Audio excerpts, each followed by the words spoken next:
शिक्षा का वरदान देकर अपनों से तुम दूर जाकर कठिन राहों को आसान बनाकर हर होठों पर मीठी मुस्कान देकर बड़े छोटे सबको अपना प्यार देकर अभिनय साहित्य विद्या सब में अपना प्रकाश फैलाकर दूर कहाँ तुम चले गए सबको अंधेरे में ढकेल कर।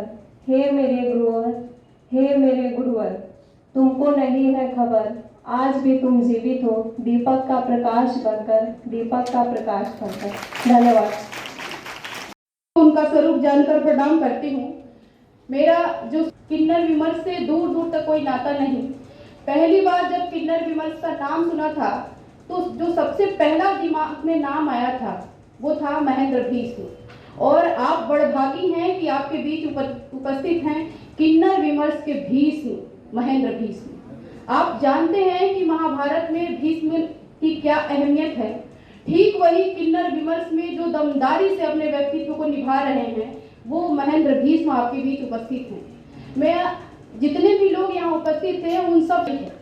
तो मैं ये कहना चाहूँगी सर के सानिध्य में रह अपनी इस समाज में अपना एक स्थान बनवाया तो उसमें मैंने देखा कि बहुत सारे किन्नर ऐसे हैं जिन्होंने अपना स्थान बनाया। मणिपुर की रहने वाली हुई रेम ने थाईलैंड में हुए मिस इंटरनेशनल क्वीन ब्यूटी में हिस्सा लिया और उन्होंने अपना नाम किया। जिन्ना तालाकोवा कैनेडियन मॉडल 2012। हालिया जामरीली ब्राज़ील की रहने वाली थी छात्रा और अपनी खूबसूरती में उन्होंने बहुत नाम किया। एमिलिया मालवे बांग्लादेश की मॉडल है। कामरेन करेरा अमेरिकन रियलिटी टीवी की प्रसिद्ध हस्ती है। पद्मिनी प्रकाश टीवी एंकर है हमारे यहाँ की। लक्ष्मी नारायण त्रिपाठी को तो जानते ही हैं। पायल जी की बात महेंद्र ने कही। आर्यन पाशा, रेवती, मधु किन्नर, ये लोग हास्य से निकल चुके हैं। और सच्ची बात यह है कि हमारे आपके विमर्श से इनका कितना बदलेगा कुछ भविष्य वो तो मुझे नहीं पता, पर ये जो और हमारे प्रकाशक श्री प्रकाश गुप्ता जी को मेरी विनम्र श्रद्धांजलि। तो जैसा कि समय की पहले ही कमी है तो मैं ज़्यादा समय नहीं लूँगी और मेरे बड़ों ने ही किन्नर विमर्श पर पहले ही सारी जानकारी बहुत साझा कर दी है। तो मैं सिर्फ अपने पूरे शोध पत्र में से मुख्य बातों पर ही बात करूँगी कि जैसे ही हम के आसपास है, लेकिन अब तक किसी भी पार्टी ने या किसी भी सरकार ने उनके लिए कोई ऐसा कदम नहीं उठाया कि जिससे उनकी जो स्थिति है उसमें सुधार हो सके। लेकिन सिर्फ आप ये सोचिए कि अगर सरकार कोई नीति बना भी देती है तो क्या उनकी स्थिति में सुधार आएगा? क्योंकि हम लिख लिख कर किताबें भर देंगे, लाइब्रेरी बना देंगे, पूरी नीतियां बना देंगे, लेकिन जब तक हम लोगों की मानसिकता नहीं बदलेगी तब तक उनकी स्थिति नहीं बदलेगी। क्योंकि बहुत छोटे लेवल पर देखें, अगर कोई बच्चा इस तरह का पैदा होता है तो उसको स्कूली शिक्षा लेने में ही इतनी दिक्कत होती है क्योंकि हमारे बच्चे ही उसे इतना चिढ़ाते हैं। पास पड़ोस में उनके रिश्तेदार उसको बार बार जताया जाता है कि वो क्या है, उसके साथ क्या दिक्कत है। तो मुझे लगता है कि पहले उन्हें उनकी शिक्षा, उनके साथ इस तरीके का बिहेव करते हैं तो पेरेंट्स भी उनको उतना सपोर्ट नहीं कर पाते, क्योंकि कहीं ना कहीं समाज का बहुत प्रभाव पड़ता है। तो इस जो ये हमारी मानसिकता है इसको बदलना जरूरी है। और नीतियों की बात करें तो सरकार ने जो है 2014 से जो ये थर्ड जेंडर है इसको एक कानूनी रूप में इस पर मोहर लगा दी है। और दिल्ली सरकार ने भी 1000 रुपए मासिक भत्ते की जो बात की गई है हिजड़ों के लिए वो दी गई है थर्ड जेंडर के लिए। लेकिन आज के महंगाई के समय में हम देखें तो ये बहुत ही कम है।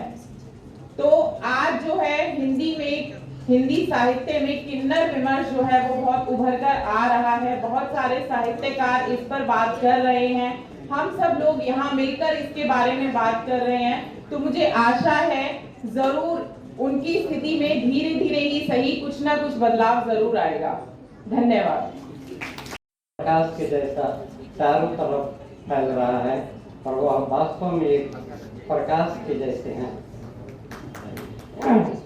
ऐसे हमारे एक श्लोक है हमारे शास्त्र में, विद्यामित्रम प्रवासेषु माता मित्रम गृहेषु च व्याधि तस्त औषधमित्रम धर्ममित्रम मृतस्य च। विद्यामित्रम प्रवासेषु, सबसे पहले हमारे नेपाल में ईस्वी संवत 2000 स्थापना किया गया, जिसका संस्थापक अध्यक्ष सुनील बाबू पंत थे। उसके बाद में उन्होंने बहुत सा संघर्ष किया।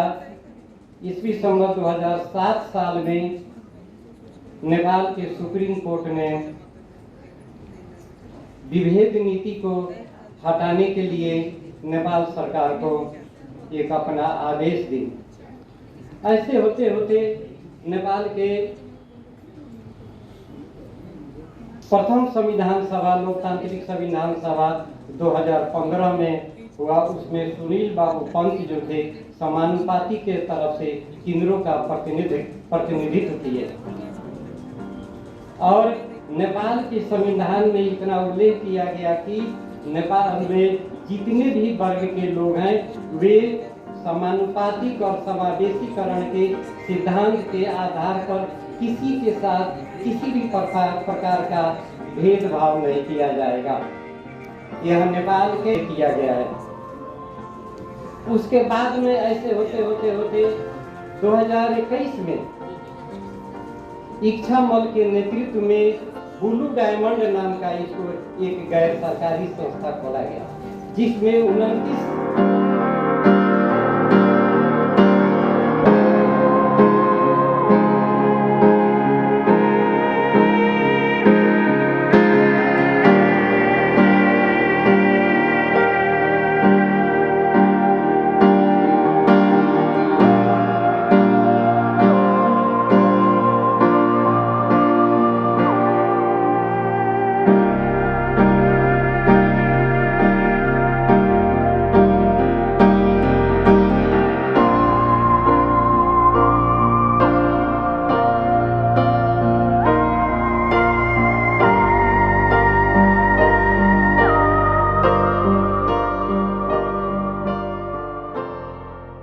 सुनकर देखो, सुनकर देखो, सुनकर देखो जी।